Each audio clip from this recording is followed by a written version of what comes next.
Hi, this is Simon Chan and welcome to my network marketing training. Members of my coaching mastermind groups can ask me questions on a weekly basis, and today's question comes from Christina, an advanced diamond mastermind member and very good leader who cares about her team. She's out in Australia and she asked, thanks for the awesome marketing session today, learned so much. My question is, the challenge, do we focus on the market potential or where we have a greater USP? For those who don't know, USP stands for Unique Selling Proposition. Example, the market potential here in Perth is mainland Chinese migrants, Indonesian migrants. How can I position myself, parentheses, I am none of the above and don't even speak the language, so that I have something to offer this group that will be of value to them? Or should I focus on some other market where I have greater USP, like stay-at-home moms, but it's a crowded market? Okay, it's not a... It sounds like an easy question, but actually not easy question, but also an easy question, right? I think you go where the market is, where the market is hungry. So to give you an example, if I love sushi, right? I love sushi. I love a sushi restaurant. But if I open in a place where the competition is crowded, and when you talk about your USP, it's like what you connect with. I can connect with well. But if I'm going to open a sushi restaurant where I live, where there are lots of Japanese, and like a sushi restaurant every block there is, there's going to be intense competition. And also, how do I stand out? And it also makes me feel like it's harder to stand out in that area, even though that could be my expertise, and that's what I'm good at. On the other hand, there's not many good, I would say, not many good Chinese restaurants out here. Right? If it was a very a good Chinese restaurant out here where I live, it would probably, even though it's not my expertise, I'll probably do a lot better in the long run. And I could find something different. The USP is a lot easier to develop, put it that way. Okay? Because you can do about quality, speed, price. While the USP in the crowded market for Japanese restaurants would be much harder for me to stand out. So in your case, I don't know if that's the best example. In your case, I know you don't speak the language for the Chinese migrants, Indonesian migrants, but sometimes you never know what's going to happen. You may have something that is attractive to that market.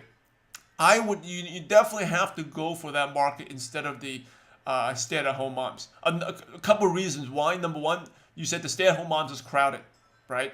Number two, the reality is where your businesses, the potential is in the migrants. Those are the ones who grow the fastest, and you have also potential for expansion. And now in the network marketing company, it's going to expand. It's expanding to China. It's going to expand to Indonesia soon. Don't know when, but it's just a matter of time. So for you not to take advantage of that, it's like you're really missing out, right?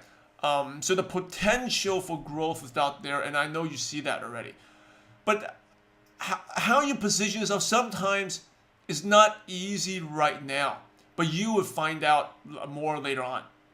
And I mean, one of the things that can stand out, actually, I never expected myself to stand out in the Philippines. USP, the only USP I had for going to the Philippines was, hey, I had experience going to international markets, and I'm an American, and people like Americans, right? And then the thing is, and then as you go there, you learn the marketplace and you find out what the needs are, and then you kind of develop the USP more on. So when I first went there, it was just like, I went there so, hey, I know my USP was I know how to, I know how to grow international markets. That's why you join me. I'm more successful because I grew a big team in Malaysia. Right, and then as I went to the market, I learned that there's not many American leaders that actually had big businesses in Asia. Now there's a lot of other Australian leaders, Asian leaders, but North American leaders, not many that had the success I had. So instantly, I turned that into a USP. Right, it's like, hey, you want to join American, American. Now, whether people would like to hear or not, but a lot of people respect America. Right, a lot of people don't like America, but America's the best. Right. We come out with Google, Facebook, Apple, they're all American companies. So even though they may not admit it, there's a feeling like America is superior in many ways. So I'm an American leader. And American was the founder of MLM. We started MLM. right? So we knew, and our company is an American company, so I'm closer to the source of the company. So I leveraged the fact that I was American, and the few or the only American that had big success in the Asian market. And then later on, I found out that my group was young, so I was younger. I connected with them. So, and then I had other USPs in terms of I'm not the highest ranking at that time, but hey, I'm not the top, but I work harder, right? And that's like a USP where in the U.S. Avis Auto, in the Avis, the number one rental car company is Hertz, but Avis, they don't say we're better or we're better or because it's losing. I mean, they're number two, the clear number two. Hertz is so much bigger, but they have a very successful business. Their USP was actually their slogan here was we're number two, but we work harder. Like we concede, okay, we're not as big as you, we're number two, but we work harder, right? So that became like my USP. Like, hey, I'm not the top income earner, I'm not the most successful, but I work harder because I'm hungry. I want to be number one. So maybe the number one, top 10 people, they're more successful. They've been in the business longer, but maybe they're not willing to do meetings for you at 2 a.m. because they want to enjoy life a little bit. They deserve it, right? Well, I'm like up and coming. And that's the exact same thing I did in Malaysia. When I first went to Malaysia, I was only a silver director. So why should I join a silver instead of a diamond? Because the diamond's not going to go out there 1 a.m. in the morning, 2 a.m. to do meetings for you. I'm willing to do that because I'm hungrier. So, but these are all things of being hungrier, I'm younger, right? I did not know that going to the market. It's only when I start working with that market that I developed and learned something about it, right? I mean, your thing maybe it could be a stay-at-home moms for these migrants, right? And it could be just building the trust in the relationship. Now, a lot of these communities are a lot of times they're closed, right? But if you can get into it, it's based on trust, then the whole community opens up. They'll do whatever you say, whatever you tell them to do. But it's the initial trust. So it could be initial relationship with someone that does speak that language, right? So my advice right now is just go there and spend time with these people. Get to know them.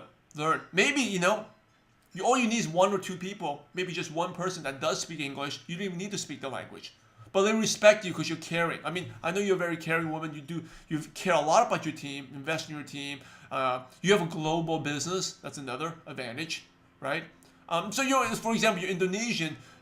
There's Indonesian maids, workers everywhere throughout Asia.